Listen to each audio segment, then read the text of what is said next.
Hi everyone. So today I am going to go through the first pile of books I have in front of me, and that is the pile that I've read since more or less January of this year. So right there at the bottom, you can see the title, A Woman Named Jackie, as in Jackie Bouvier Kennedy Onassis. And obviously this is a biography by her. I got it secondhand at my favourite secondhand bookstore here in Athens. It was my first biography. I hadn't read a biography before. I can't say that I'm a huge fan of this book. But I will say that I am really, really glad that I read it, because whilst reading it, I came across a reference in there, a reference to a sort of a diary that Jackie kept together with her sister while the two of them were on that trip to Europe back in the 50s. And they kept that diary, which they illustrated, what Jackie illustrated, and Lee was writing whatever they were doing each day. And they took some snapshots. So they planned this for their parents, for their mother and their stepfather. However, later on, it was actually published into a book, and this is the one I'm talking about. It's called One Special Summer. So the book was written in their diary was done in 1951, but it wasn't published until 1974.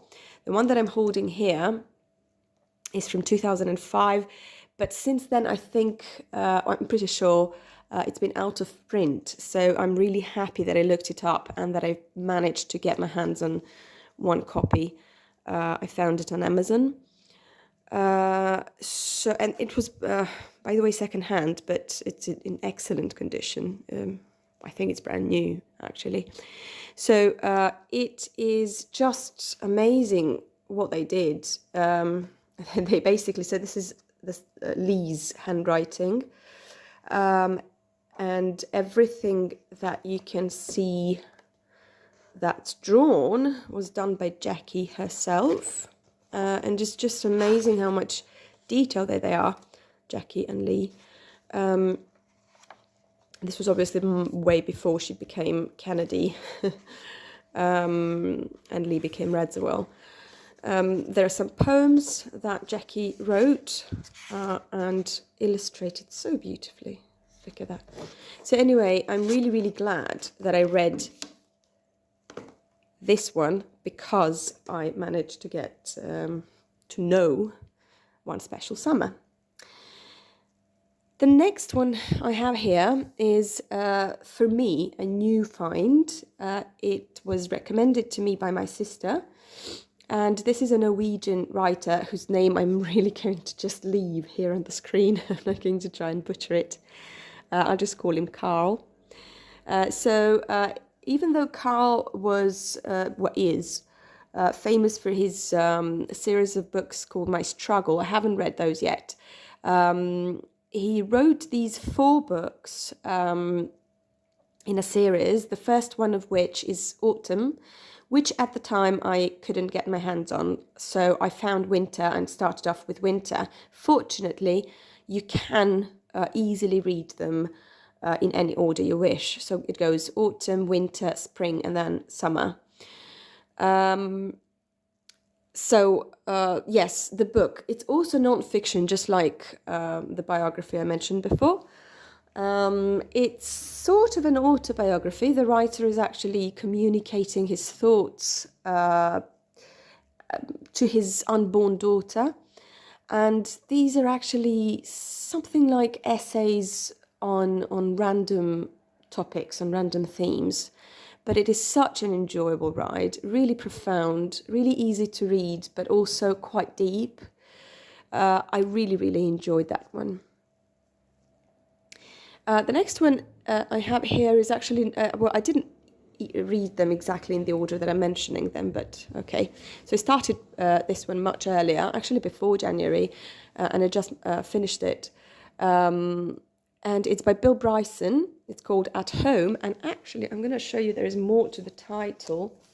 So it's At Home, A Short History of Private Life by Bill Bryson. And oh my God, if you take a look at the cover, I don't know, maybe it's just me, but if I'd seen this book on the bookshelf, I don't think I would have picked it up because this cover just looks ridiculous to me. However, I'm really glad that it was recommended to me by Matt, whom you know, my colleague and friend, and he just handed it to me one day saying that this is an enjoyable read or something like that. I think you'll enjoy it. And he just handed it to me. And enjoyable reading it really was. I loved it. I had never had the chance to read Bryson before. He writes in a very, very entertaining way. There were many places where I actually laughed. It's packed full of historical facts. He goes through the house room by room and tells you all these historical details about anything that's connected to the way we live, the places we live, and so on. So it's a non-fiction one again. There was probably tremendous amount of research behind his work. So yes, highly recommended. It's really, really good. Another one I've got is John Steinbeck, The Pearl. I do like the cover of this one. Look at the pearl there in the middle. It's a classic. It's about greed and what greed can do to people. Not much to say. You might have read it already. It's famous, enjoyable, easy to read, and the messages in it are worth pondering over. Now, we come to this one, which I also really appreciate the cover of. However, so it's A Very Easy Death by Simone de Beauvoir. I'm pausing because this was the most difficult book I've ever read. And I don't mean difficult to follow, difficult to grasp. I don't mean that. The language is very easy, very straightforward. However, the theme of it is really, really difficult. And be careful if you want to read it because it's very graphic. Death is described in so much detail, cancer in particular. So this is a kind of a memoir. It's a true story. I mean, it's not a story, it's a memoir of the writer and about the last days of her mother. So yes, one thing I can say, you will not be able to forget it. But be really careful if you want to read this one. And finally, this one I'm actually still reading. This is the one I'm currently reading, and I'm somewhere, almost halfway through. And this cover I also really like. Look at it. So chic, so Parisian. It's vintage Colette, so it's beloved Colette. There was a series of these Claudine books, and this one is Claudine in Paris. Also really enjoyable. I really needed something light after the previous one. And I'll let you know when I finish what it's like, but so far I'm loving it. It's very innocent and beautiful. And that's it for this pile. There is another pile right there, but that's going to be a different video. Okay, keep reading, guys. Bye.